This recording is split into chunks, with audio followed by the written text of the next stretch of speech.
Et c'est parti pour Smart Bourse, votre double dose quotidienne de marché en direct sur Bismart chaque jour à la mi-journée, 12h30, 13h et le soir la grande édition pendant une heure à partir de 18h30. Au sommaire de cette édition de la mi-journée, des indices européens qui marquent le pas à nouveau aujourd'hui en étant légère baisse à mi-séance sur les indices européens, notamment sur le CAC autour de 5950 points avec l'idée d'une nouvelle vague qui frappe l'Europe. C'est l'expression employée aujourd'hui par plusieurs dirigeants politiques et notamment Angela Merkel en Allemagne qui décrit une situation sérieuse, très sérieuse, une nouvelle vague épidémique qui se déploie en Europe et toujours cette course contre la montre entre l'accélération de l'épidémie et l'accélération de la vaccination qu'on espère un peu plus tangible dans les prochaines semaines. Résultat, on se retrouve effectivement avec des marchés européens qui marquent le pas aujourd'hui. Vous aurez le résumé complet dans un instant avec Alix Nguyen depuis la salle de marché de Bourse Direct. Parmi les événements à suivre aujourd'hui, les auditions conjointes de Jérôme Powell et de Janet Yellen, le patron de la Banque centrale américaine et la secrétaire américaine au Trésor vont s'exprimer devant la commission des affaires financières de la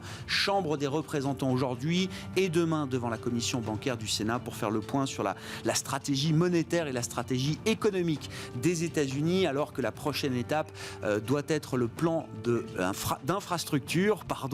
Après les chèques envoyés aux ménages, l'Amérique se projette et des discussions auront lieu aujourd'hui entre Joe Biden et ses équipes à la Maison-Blanche pour mettre sur pied ce plan d'infrastructure qui pourrait atteindre les 3 000 milliards de dollars. C'est le dernier chiffre qui a été rapporté par la presse américaine ces dernières heures. On en parlera dans un instant avec l'un des stratégistes de CPR Asset Management qui sera avec nous par téléphone. On parlera du marché avec le directeur de la gestion de Mansartis, Nouran Charer, qui sera avec nous en plateau également pendant cette demi-heure. Et puis ce soir, soyez avec nous à partir de 18h30. On s'intéressera à ce nouvel indice CAC 40. Euronext lance un CAC 40 ESG.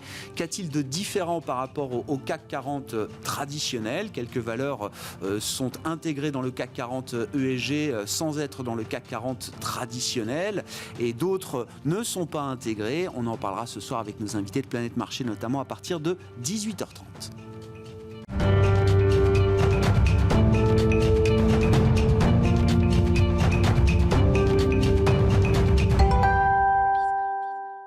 Tendance, mon ami, en fil rouge tout au long de la journée sur Bismart, les infos clés à mi-séance sur les marchés européens. C'est avec Alix Nguyen depuis la salle de marché de Bourse Direct.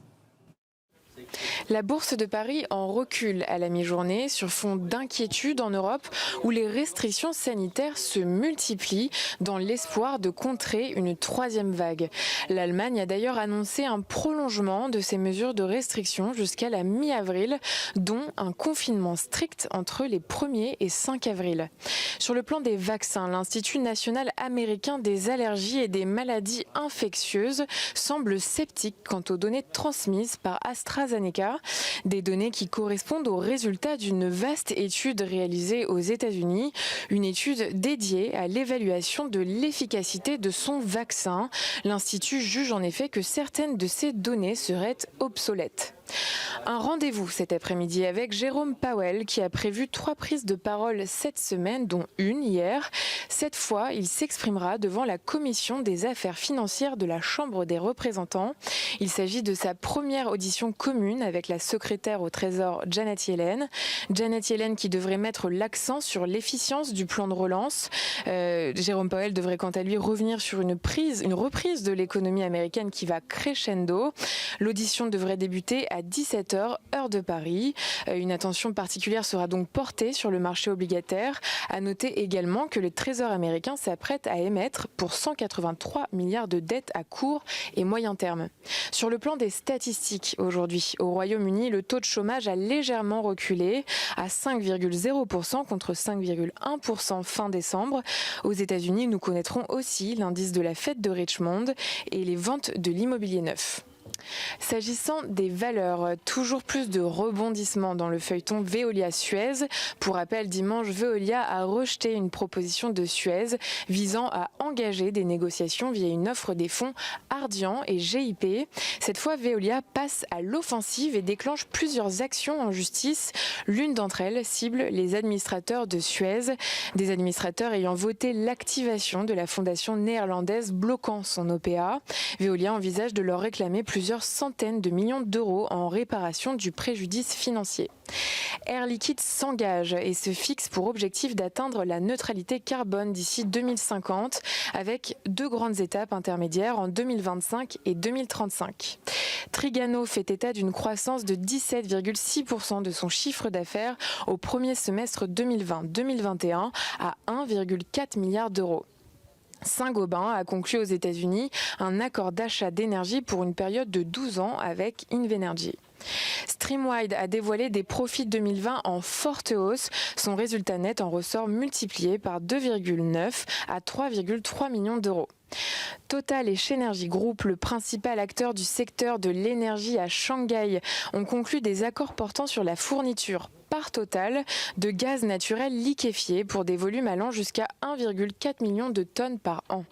Pour l'exercice du premier trimestre 2020, Trigano a réalisé un chiffre d'affaires de 1,37 milliard d'euros en hausse de 17,6% à données publiées. Valeo intègre le nouvel indice CAC 40 ESG. Il regroupe 40 sociétés qui ont démontré les meilleures pratiques d'un point de vue environnemental, social et de gouvernance. GameStop enfin dévoilera ses comptes du 4e trimestre, soit la première mise à jour depuis la crise des ventes à découvert en début d'année. Alice Nguyen qui nous accompagne en fil rouge tout au long de la journée sur Bismart depuis la salle de marché de Bourse Direct.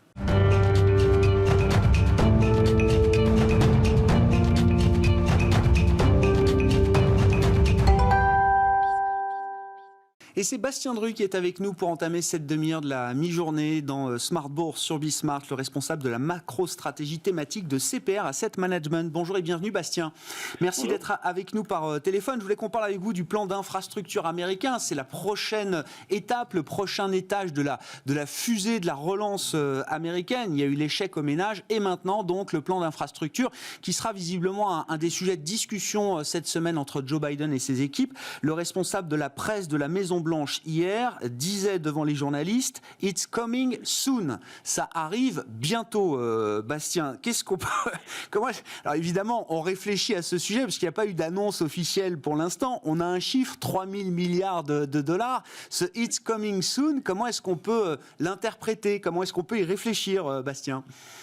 Je crois que c'est les détails qui arrivent bientôt. On devrait avoir un petit peu plus de détails cette semaine parce que là, c'est quand même, les choses restent quand même assez floues pour le moment. Dans les promesses de campagne de Joe Biden, il y avait un plan de 2 000 milliards et là, maintenant, on passe sur un plan de 3 000 milliards. Donc, on ne sait pas exactement quelle est la composition. Et puis, surtout, même si on a les détails cette semaine, l'adoption de ce plan devrait prendre quand même un peu de temps. En fait, les grands programmes d'infrastructure aux États-Unis, enfin, c'est quand même un serpent de mer de la vie politique américaine, quoi, hein. On se souvient de Trump qui, dès qu'il avait été élu, avait promis un grand plan d'infrastructure et qui n'est finalement jamais arrivé. Puis en fait, ce qu'il faut bien voir, c'est qu'il y a quand même un certain nombre de difficultés qui se posent pour les grands projets d'infrastructure. L'un des problèmes, c'est que les infrastructures publiques aux États-Unis, elles appartiennent largement aux collectivités locales et qu'il n'y a que 7% des infrastructures publiques qui appartiennent à l'État fédéral. Et puis si on prend par exemple les routes et les autoroutes, c'est seulement 1%, quoi. Donc on est vraiment sur un modèle où l'État fédéral octroie des subventions aux collectivités locales, mais ne possède pas d'infrastructure, et il peut intervenir via la régulation. Donc ça rend quand même compliqué pour une administration fédérale de décider de grands travaux toute seule. Donc il va falloir discuter, négocier avec le gouvernement, avec les gouverneurs, et les maires. Et évidemment, ça va prendre quand même un petit peu de temps. Et après, ça pose aussi, ce qui prendra aussi un peu de temps, c'est comment ce plan d'infrastructure sera financé. Ouais. Parce que là, tous les plans de soutien budgétaire de l'année dernière, de 2020, plus le plan Biden de 1 900 milliards, tout a été financé par de la dette. Et dans le programme de Biden, l'idée, c'était que le plan d'infrastructure soit financé par des hausses d'impôts. Donc, c'est sympa, c'est facile de dire qu'on va financer avec des impôts, mais quels impôts? Et en fait, là-dessus, il y a aucun consensus qui existe.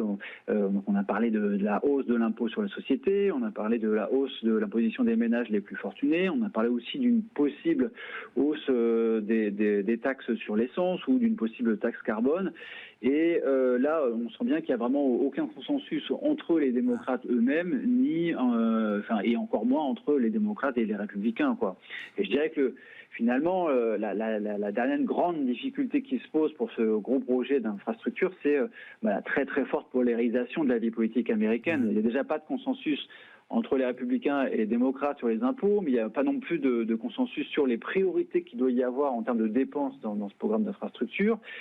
Et puis, ce qu'on a pu voir, c'est quand même que même quand il y a eu de la négociation bipartisane, quand il y a eu des projets de loi bipartisans qui ont vu le jour sur les dernières années, c'est arrivé par exemple en 2019, il y avait des sénateurs républicains et démocrates qui s'étaient mis d'accord sur un projet de loi pour les autoroutes. Eh bien finalement, ce projet de loi n'a jamais vu le jour. Et donc, même quand c'est négocié de façon bipartisane, c'est pas non plus un gage que ça arrive, quoi. Ça veut dire que c'est un long processus qui s'engage, Bastien. C'est ce qu'il faut comprendre, là, si on réfléchit en termes de marché. Ce sont des horizons de temps qui vont être bien différents de celui du plan de soutien de l'American Rescue Plan, qui est allé à une vitesse incroyable. Ah bah oui, donc le plan de 1900 milliards de dollars que vous évoquez, il a été finalement décidé, négocié en l'espace de quelques semaines. Ça allait extrêmement vite parce que là, l'État fédéral pouvait vraiment, avec des marges de manœuvre pour y aller tout seul, entre guillemets, quoi. Alors que pour un plan d'infrastructure, c'est vraiment compliqué. Il y a des négociations à tous les niveaux, entre les différentes familles politiques, entre les différentes parties prenantes, l'État fédéral et les États, les mairies. Donc ça va prendre quand même des semaines, voire des mois. Après, je dirais peut-être juste que même si d'après ce que j'avais compris, l'objectif finalement était que ça devienne un peu plus concret, sérieux, et qu'on aille vers peut-être des votes vers le mois de mai. Ce qu'il faut bien voir, c'est que si rien n'est fait, il y a notamment le fonds Highway Trust qui est en fait le fonds qui finance les travaux de routes et d'autoroutes aux États-Unis, qui n'aurait plus d'argent à la fin de l'année 2021, voire ou le début de l'année 2022. Et que ça peut mettre une petite pression supplémentaire quand même. Malgré tout, il peut y avoir dans l'horizon temporel un peu des forces de rappel de cet ordre-là, quoi. Que certains fonds fédéraux vont arriver avec plus d'argent à la fin de l'année, quoi. Bon, une longue négociation politique donc qui commence autour de ce plan d'infrastructure. J'imagine du coup que les marchés ne se sont peut-être pas emballés dans l'idée d'intégrer cet effort de relance de 3 000 milliards de dollars. Les marchés sont restés prudents par rapport à cette thématique jusqu'à présent, Bastien, ou est-ce que c'est déjà un espoir qui a été factorisé par les investisseurs ? Alors, je pense que les marchés, évidemment, essaient d'en savoir un petit peu plus. Ce qu'on a pu voir, évidemment, sur les 6 derniers mois, c'est qu'on a eu une performance par exemple, des actions Green Tech, Clean Energy, énergie propre, qui ont très fortement augmenté aux États-Unis. Bon, il y a eu une petite correction depuis le mois de février. Après, ce qu'il faut voir, donc il y a déjà un peu d'anticipation de ce programme d'infrastructure qui est déjà en place. Après, je pense que les marchés attendent vraiment d'avoir des détails très concrets sur l'organisation du plan, l'articulation du plan. Est-ce qu'il a vraiment des chances de passer ? Est-ce qu'il a des chances de passer dans les montants qui sont évoqués ? Et les marchés attendront évidemment que tout ça devienne crédible et puis palpable pour pouvoir bien repartir, en tout cas pour les valeurs qui sont concernées.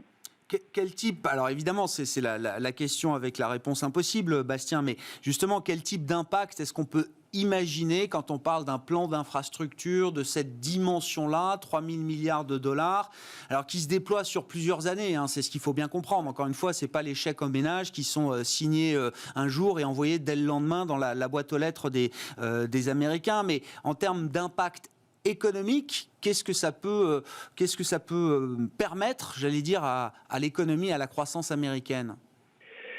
En fait, ce qui est intéressant, c'est que Jérôme Powell, donc le président de la Fed, en a parlé la semaine dernière en conférence de presse. Et ce qu'il disait, c'était que, évidemment, il accueillait avec beaucoup de bienveillance l'adoption du plan Biden de 1900 milliards, avec notamment l'octroi de chèques. Il disait que ça permettait à l'économie de repartir du bon pied. Et ce qu'il disait, c'était que, en fait, un plan d'infrastructure, ça permet de remonter la croissance potentielle, parce que ça permet à l'économie d'être plus productive sur le long terme. Et puis le fait qu'on ait un relèvement de la croissance potentielle, ça fait remonter, ça relève également les taux d'intérêt d'équilibre, et que ça pourrait évidemment changer la donne pour la Fed, parce que si on se retrouve avec des taux d'intérêt d'équilibre qui sont un petit peu plus élevés grâce à ce plan d'infrastructure, eh bien on pourrait voir donc des taux qui pourraient remonter de façon éventuellement importante sur les années qui arrivent, quoi. Donc ça peut tout changer à ce niveau-là. Après, sur la question de la politique monétaire, il faudra voir aussi quel type de financement seront utilisés, parce que si on va par exemple vers une hausse de la taxe sur l'essence, actuellement la taxe fédérale sur l'essence c'est 18,4 cents le gallon. Il y a notamment ce qui est évoqué, c'est une hausse de 15 cents le gallon. Et là j'ai calculé que une hausse de cet ordre-là, une hausse de taxe sur l'essence de cet ordre-là, ça impliquerait une accélération de l'inflation d'un demi-point de pourcentage, quoi. Donc sans compter les effets de second tour. Donc il peut aussi y avoir un effet non prévu qui serait une accélération de l'inflation causée par la hausse de certaines taxes, quoi. Donc ça aussi, ça pourrait éventuellement jouer dans le sens de taux qui augmenterait un petit peu. Un enjeu majeur, effectivement, on verra quelles sont les discussions, les détails qui pourront être délivrés peut-être par l'administration américaine autour de ce projet de plan d'infrastructure, on va l'appeler comme ça à ce stade cette semaine, puisque des discussions sont prévues entre Joe Biden et ses équipes à ce sujet. It's coming soon, nous disait, donc je le rappelle hier, le responsable presse de la Maison-Blanche. Merci beaucoup Bastien. Bastien Druck est avec nous par téléphone, le responsable de la macro-stratégie thématique de CPR Asset Management.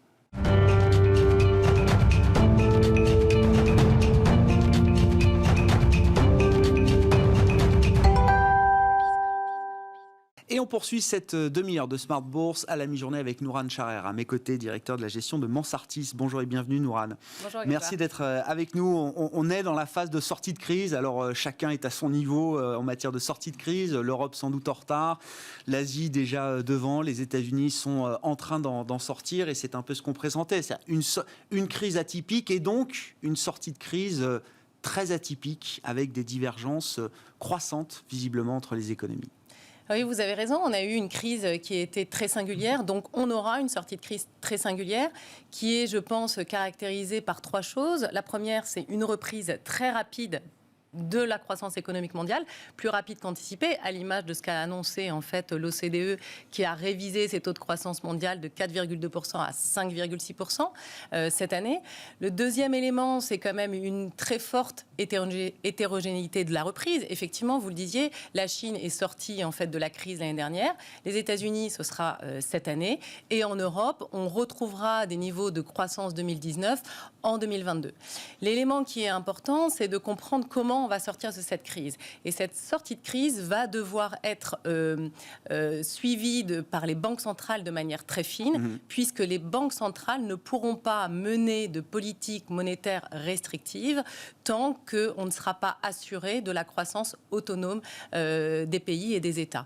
Donc c'est vrai que c'est important parce qu'aujourd'hui, on a des économies qui sont perfusées. On n'aurait pas ce rattrapage économique sans ces perfusions. Et aujourd'hui, ces perfusions sont largement financées par les banques centrales. Donc effectivement, on va avoir une sortie de crise très atypique, très singulière, qu'il va falloir piloter assez finement. Bon, et au sujet des taux, comment est-ce que vous comprenez la stratégie de la Réserve fédérale américaine jusqu'à présent, qui se montre assez impassible quand il s'agit de regarder justement la correction des marchés obligataires, la pontification de la courbe de taux aux États-Unis.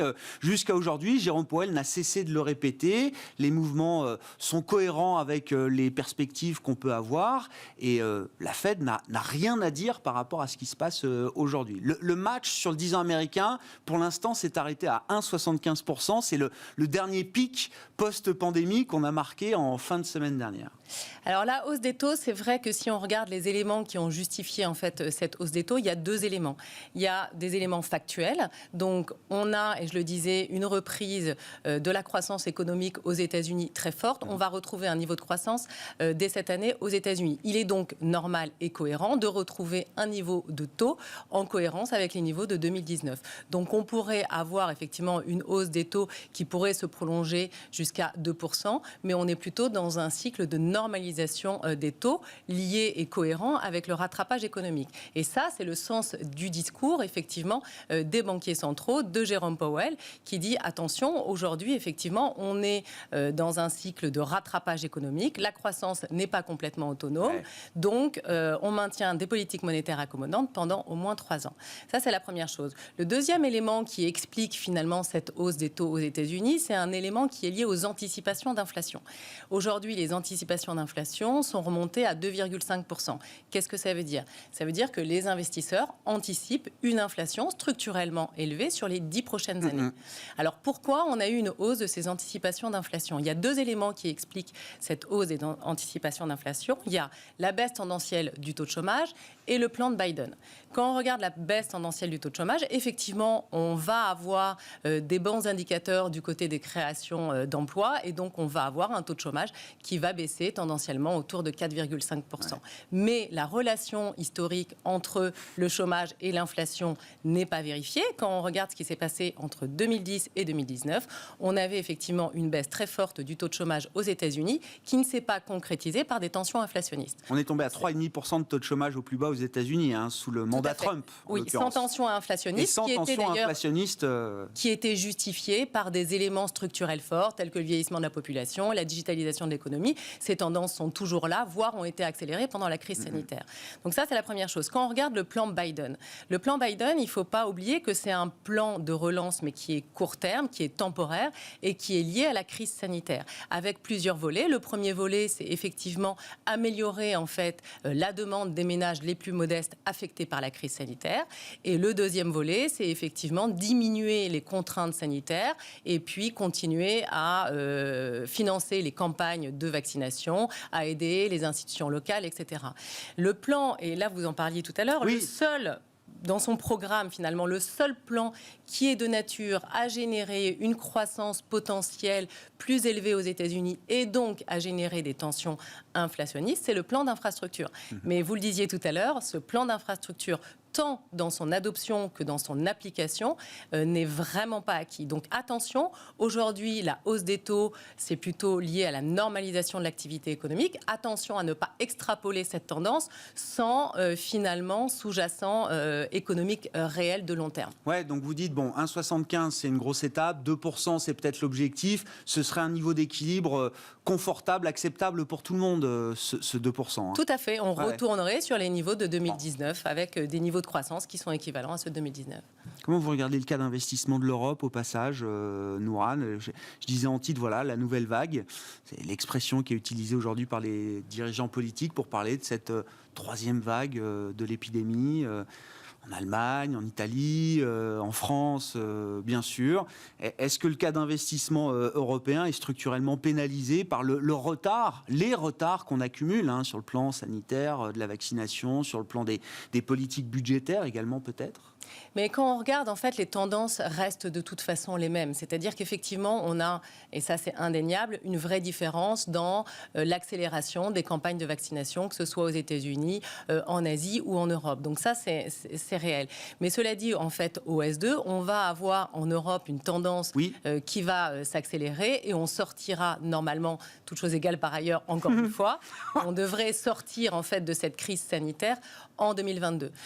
On aura ce moment d'adrénaline aussi en Europe. On l'aura. Cette réouverture des économies avec tout ce que ça implique du côté de la demande, de la consommation. On va avoir alors, il faut faire attention parce qu'on va avoir une réouverture qui va être beaucoup plus progressive dans les services qu'elle n'a été dans l'industrie. C'est vrai qu'on a vu très rapidement un rattrapage sur les indicateurs industriels dès lors qu'on a commencé à déconfiner. Ce rattrapage-là ne sera pas aussi rapide dans les services. Et effectivement, quand on regarde les données, par exemple, du IATA, etc., on s'attend quand même à une renormalisation sur les services dans 2 voire 3 ans. Est-ce que ça veut dire que le thème cyclique a encore du vent dans les voiles ? Si l'Europe est en retard dans sa réouverture, ça veut dire que c'est une perspective qui reste devant nous pour les investisseurs. Est-ce que le thème cyclique peut être encore la boussole des prochains mois sur les marchés, Nourane ? Alors c'est vrai que le thème cyclique a caractérisé, le thème cyclique et de secteur décoté en fait a caractérisé quand même la reprise des indices actions depuis le début de l'année. On a eu une très forte rotation sectorielle qui était liée, qui a débuté au moment où on a eu en fait cette pontification de la courbe des taux aux États-Unis, puisqu'elle a engendré une hausse des taux d'actualisation en faveur des secteurs qui sont effectivement cycliques et décotés et au détriment de ce qu'on appelle les secteurs à duration longue. Alors il faut distinguer peut-être deux types de secteurs. Il y a les secteurs qui sont structurellement décotés, justifiés par les fondamentaux. Là, on va retrouver plutôt les secteurs pétroliers ou le secteur bancaire. La question, c'est de savoir, est-ce qu'aujourd'hui, les tendances de fonds structurels et l'environnement économique va amener ces secteurs, par exemple le secteur bancaire, à retrouver des niveaux de rentabilité historiques. Aujourd'hui, le secteur bancaire, on a des taux de rentabilité qui sont plafonnés à 10% et pour autant, on a retrouvé des niveaux de valorisation d'avant-crise. Ça, c'est la première chose. Le deuxième segment à analyser, c'est finalement, comme vous le disiez, toutes les secteurs décotés cycliques. Et là, dans ces cas-là, la question, c'est est-ce que les tendances actuelles, les tendances qui ont été accélérées d'ailleurs par la crise sanitaire, comme la transition écologique, sont de nature, en fait, à réviser à la hausse les multiples de valorisation sur ce secteur-là. Donc oui, il y a certains secteurs qui sont intéressants à analyser de ce point de vue-là. On peut regarder le secteur de la chimie ou encore, on en parle beaucoup en ce moment, le secteur de l'automobile. Ah oui. C'est un exemple intéressant, l'automobile, Nourane. C'est-à-dire que le marché a intégré l'idée que le secteur automobile allait revenir à la normale. Et en plus, on est en train d'intégrer aujourd'hui une nouvelle perspective liée alors à la transition énergétique et à l'électrique, en l'occurrence, dans le véhicule. Mais quand on regarde le secteur automobile, effectivement, il y a trois choses qui sont importantes à retenir. C'est le virage stratégique qui a été pris par l'ensemble des constructeurs. On l'a vu, en fait, à l'image de BMW dans son communiqué qui, finalement, rejoint un peu les tendances ambitieuses de Volkswagen dans ce domaine-là. Et on voit les objectifs de BMW, c'est d'avoir, en fait, une flotte électrique de 50% en 2030. Donc ça, c'est le premier élément. Le deuxième élément, c'est qu'on est face en fait à un secteur qui a fait face à une crise majeure l'année dernière, mais pas seulement. Ça fait 3 ans en fait qu'on fait face à une baisse de la production mondiale automobile, et donc ce secteur s'est restructuré, a amélioré en fait. On assiste en fait à une amélioration de l'efficacité opérationnelle et à une diminution des coûts qui pourrait amener ce secteur-là à retrouver des niveaux de marge plus ambitieux que ce qu'on a aujourd'hui. Et puis l'environnement économique aujourd'hui, on sent les constructeurs plutôt très optimistes sur cet environnement économique avec un rebond en fait des ventes qui va d'ailleurs s'accélérer avec la réouverture des économies, des concessionnaires sur leurs principaux marchés. Est-ce que c'est un secteur pour lequel on sera prêt à payer des multiples structurellement, historiquement plus élevés ? Alors attention, parce que les multiples sur ce secteur sont historiquement faibles et on reste sur des multiples qui restent très faibles par rapport à certains secteurs en croissance, etc. C'est-à-dire qu'aujourd'hui, les valorisations de ce secteur, historiquement, c'est 6,5 fois. On pourrait aller payer effectivement éventuellement des multiples plus proches de 7,5, 7,5. Mais ça reste inférieur, j'allais dire, à la moyenne du marché, d'une certaine manière. Oui, parce qu'on n'est pas sur des croissances qui restent très fortes, on est quand même sur des marges qui restent relativement faibles, mais il est intéressant d'analyser en fait ces virages stratégiques qui sont pris par ce type de secteur-là, qui reste effectivement très cyclique. Sortie de crise singulière. Merci beaucoup, Nourane. Merci d'avoir été avec nous pour nous apporter vos éléments d'analyse sur la situation de marché aujourd'hui. Nourane Charer, qui est directeur de la gestion de Mansartis, invité de Smart Bourse à la mi-journée sur Bismart. On se retrouve ce soir en direct à 18h30.